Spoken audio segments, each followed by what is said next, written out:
Everyone, welcome to Plants and Politics. So for over a year, the House Oversight and Reform Committee has been investigating the sweetheart deal that I've talked about here on the show, the one that Alex Acosta handed to Jeffrey Epstein, which basically gave him just a slap on the wrist after decades of violating children and pimping them out to other people. And in a letter sent to Attorney General Bill Barr on November 18th, members of that committee complained that they had requested documents and updates from the Department of Justice 3 separate times in 2019, but they received nothing. The letter also stated, quote, "Despite our committee's repeated requests for information relating to this investigation spanning more than 16 months, the office never notified the committee that it had completed its work, never informed the committee of its findings, and never provided any briefing or other information regarding these matters." In addition to those 3 requests made last year, after the Department of Justice released their summary of findings 2 weeks ago, 5 members of that House committee again requested a briefing by the DOJ's Office of Professional Responsibility.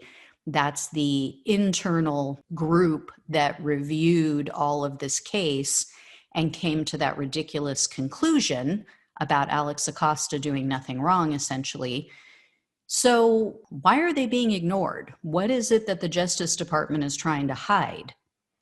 I mean, Attorney General Bill Barr has repeatedly stated that Epstein's accomplices should be very worried. They shouldn't sleep soundly. They're going to face consequences. Why are they stonewalling Congress then?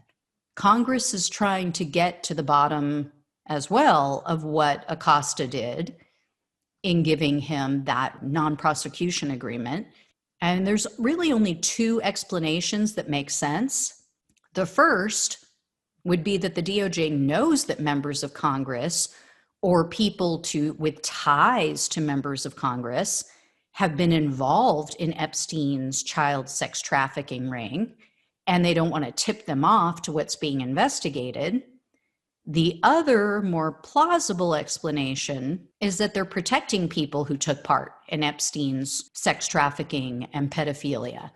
Maybe even people like Trump, who've already been accused by one of Epstein's alleged victims.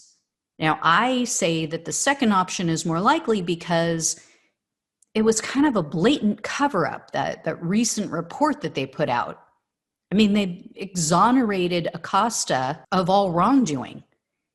And anyone who read it and anyone with 2 brain cells can see that what Acosta did was not only amoral, but it should also be criminal. If for no other reason, just the fact that he literally violated the Victims' Rights Act by refusing to inform all of Epstein's victims about the terms of that non-prosecution agreement. I mean, he's supposed to do that under that Victims' Rights Act, under the law, and prior to finalizing that deal. They're allowed to have a say. They're allowed to come forward and voice their concerns and their objections. They're allowed to speak in court in front of the judge to say, I did not agree with this, and I'm hoping that you will impose a much more harsh sentence. This is how it affected me in my life. He did none of that. How they can let him off is clearly another cover-up. Yeah, it gets worse and worse. And all these people out there thinking that, oh, Trump is such an advocate for victims' rights and he's so against child sex trafficking. Oh, please. He's been accused of it himself. And with Epstein, he's the last one who wants them to get to the bottom of any of this. Anyway, guys, if I hear any more on this, I'll let you know. As always, like, share, subscribe. Thanks for watching and listening. I'll talk with you soon. Take care. Thanks for listening to Plants and Politics. The only way we can take our country and power back is to spread the truth and build an army. So remember to like, follow, subscribe, and share on Facebook, YouTube, and wherever you listen to your podcasts. Thanks again.